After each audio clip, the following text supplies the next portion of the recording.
নদী ভাঙন রোধে দ্রুত ক্রসড্যাম নির্মাণ, বামনীখালের উপর নির্মিত স্লুইস গেট চালু ও নদীর পাড়ে ব্লক বসানোর দাবিতে কোম্পানিগঞ্জ থেকে নদী অভিমুখে বিশাল পদযাত্রা।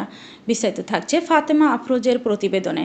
নোয়াখালী কোম্পানিগঞ্জে নদী ভাঙন রোধে দ্রুত ক্রসড্যাম নির্মাণ, বামনীখালের উপর নির্মিত স্লুইস গেট চালু ও নদীর পাড়ে ব্লক বসানোর দাবিতে কোম্পানিগঞ্জ বসুরহাট থেকে নদী অভিমুখে বিশাল পদযাত্রা অনুষ্ঠিত হয়েছে।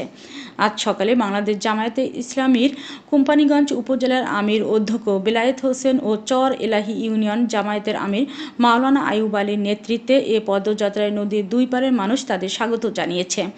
শেষে জামায়াতের নেতৃবৃন্দের সাথে নদীর পাড়ের সাংবাদিকদের সাথে এক মত বিনিময় সভা করেন।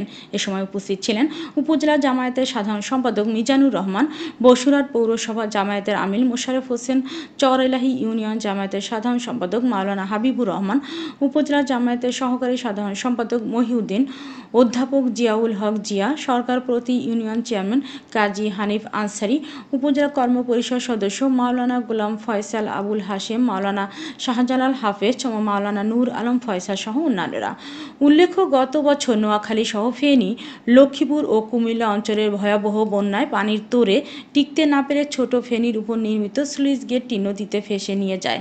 এরপর থেকেই আতঙ্কে রয়েছে এলাকার বসবাসকারী হাজার হাজার পরিবার। তারা অবিলম্বে দ্রুত ক্রসড্যাম নির্মাণের জোর দাবি করেন।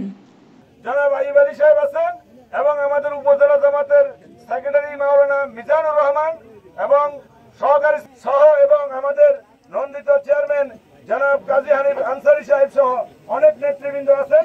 আমরা এখানে এখন কথা বলবো না। বিসমিল্লাহির রহমানির রহিম।